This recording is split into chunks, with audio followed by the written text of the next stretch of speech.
right, what's up, guys? My name is Zach, and for the last week, I've been driving the 2025 Cadillac CT5-V.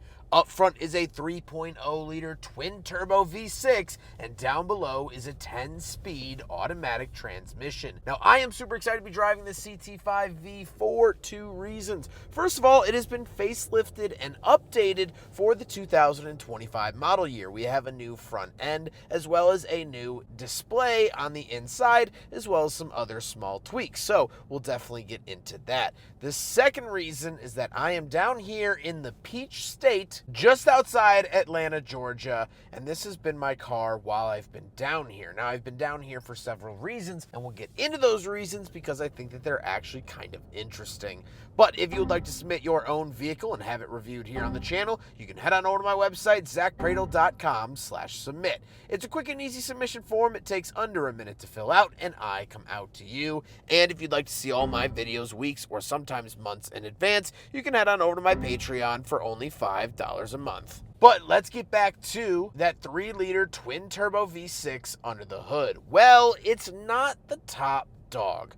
There's the CT5-V, and then there's the CT5-V Blackwing. The Blackwing is the 6.2-liter supercharged V8 sedan. That's kind of the halo car of the Cadillac performance brand at the moment. Arguably with the Escalade V, but in terms of manual V8 supercharged sedans, yeah, that one takes the cake. This is the smaller 3.0-liter that makes 360 horsepower. Now, that number is not anything to thumb your nose at. This car is incredibly fun to drive, and 360 is more than enough power for what you want to do. It barks, it snarls, and it's absolutely wonderful. Like I said, paired to it is a 10-speed automatic transmission. It works well, shifts really quick too for what it is, and I've had a pleasurable experience with it. Last but not least, this is all-wheel drive, and that is a $2,000 option. You can get a CT5-V with just rear-wheel drive. So how does it feel to drive the Cadillac CT5-V? Well,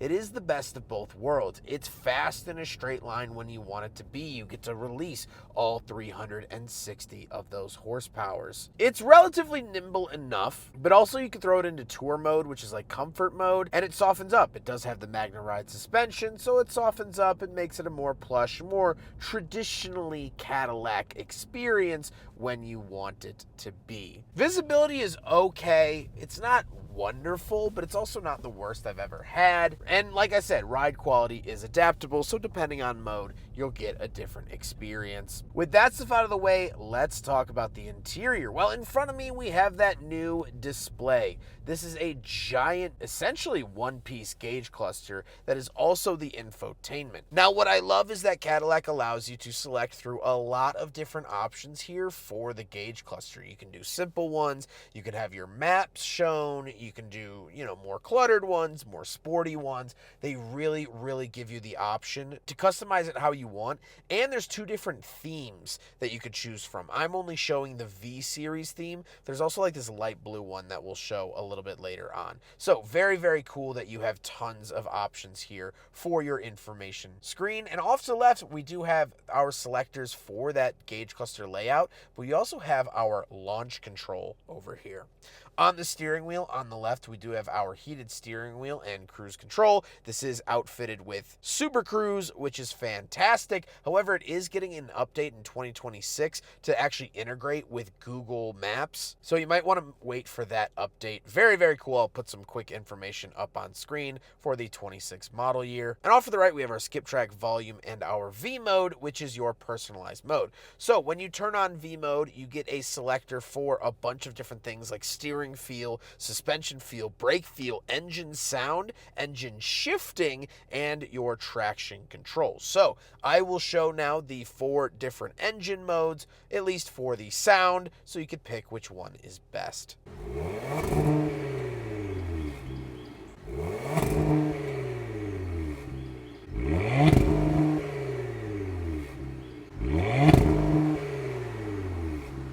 Off to the left, we do have a parking brake, SD card for the performance data recorder, and the gauge dimmer switch. And moving on to the door, we have the AKG speaker, lock and unlock, power mirrors, power windows, and our memory seats. Moving into the center, we do have this continued screen for the infotainment. We have wireless Apple CarPlay and Android Auto. I really like the overall look and feel of this. We also have performance pages, so you can keep an eye on boost pressure and torque and things like that. We can select our ambient lighting, which is always great, and this does have a 360 camera, which has been very helpful. Down below the screen, we do have our climate control vents and the climate controls. Climate controls are physical. Love these buttons. Very simple, dual zone like that. And we have buttons for the heated and ventilated seats, parking assist, parking sensors, hazard switch, lane keep assist, our 360 camera, and our other heated and ventilated seat. Down below, we do have the wireless charger for your phone, and off to the left, we have the traction control on and off, auto holding brake, auto start stop, and our drive mode. So we have a couple of drive modes we can select. We have My Mode, which is going to be accessible through that V button on the steering wheel, Snow and Ice, Track, Sport, and Tour. Then we have the shifter, pretty standard shifter here for Cadillac. They debuted this mid to late 2010s. It's relatively easy to use. And then down below, we have our volume knob, our selector for the infotainment, some information, home, and go back buttons. Off to the right, we do have a cup holder. So we will do a big friggin' bottle test here in the Cadillac CT5-V. And unfortunately, like the pre-facelift, it fails. Then we do have a center console, USB-A as well as USB-C. Love to see that. And the seats. The seats are heated, ventilated, power, and memory, and they have been very comfortable and very enjoyable throughout my time with the CT5-V. However, speaking of seats, we do have back seats, so let's go do a back seat review. All right, we're in the back of the 2025 Cadillac CT5-V, and a couple of things to note.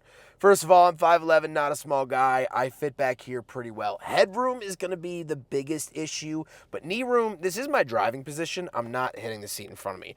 This is a lot better than the CT4-V. So I also have a review of that on the channel. This is a longer chassis, so you really benefit back here. So if back seats are a big priority, I would highly recommend stepping up to the CT5 as opposed to the CT4. That being said, we do have a center console with 2 cup holders, 12-volt outlet, USB-C, and our own climate vents back here. So really love to see all of that. But otherwise, nothing too crazy. I do have some stories from back here that I'll talk about with the final thoughts segment, but let's hop into the back and do a trunk review. All right, around the back of the Cadillac CT5-V, and a couple of things to note. First of all, we do have here on the key fob, double hit it, and it does power open, which is very nice.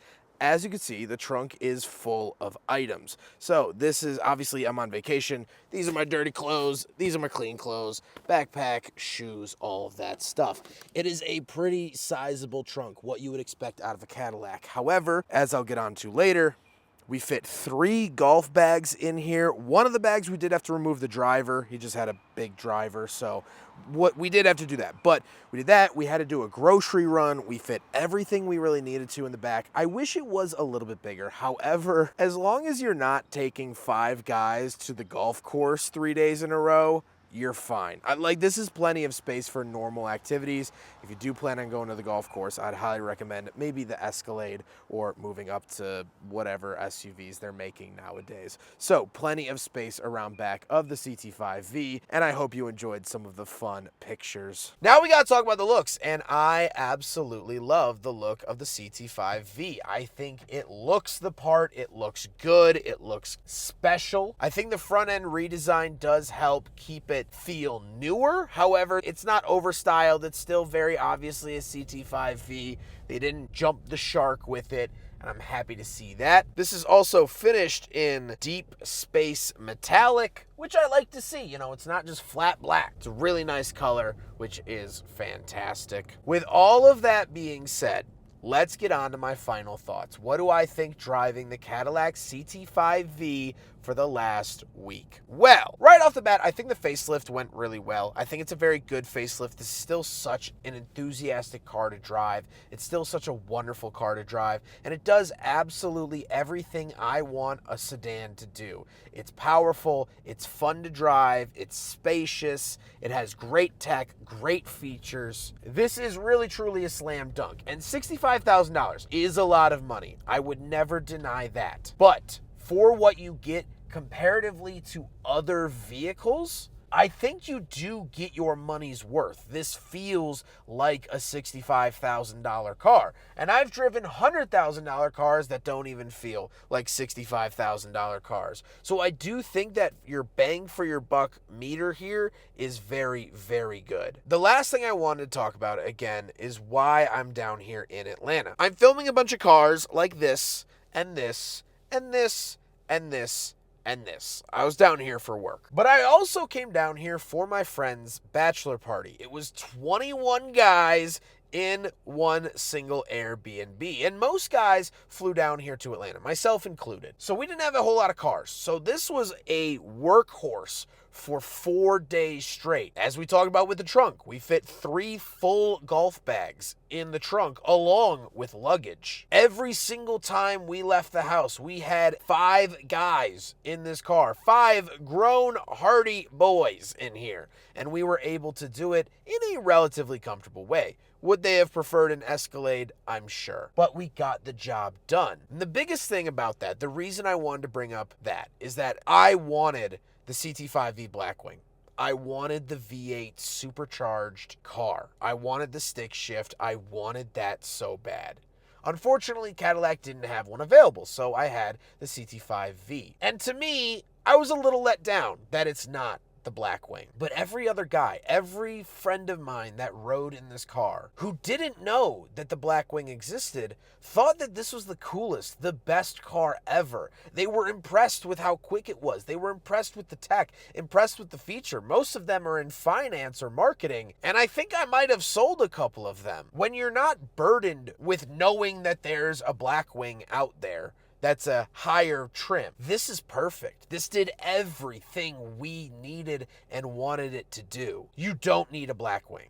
Like, at the end of the day, like, you don't. A Blackwing would be awesome. It would be super flippin' cool. It would be lovely, but you don't need it. And when you don't know that the Blackwing exists, this is everything you could ever want and more. I have adored this car over the last week, and it has solidified itself as one of my favorites. I hope you guys enjoyed the video. Huge thank you to Cadillac for loaning me this car for the last 7 days. Huge thank you to Prestige here in Atlanta for the cleaning and delivery of this vehicle. And also, I apologize for my appearance and my voice. I've been yelling and screaming, and it's been rough. 2 showers for 21 guys.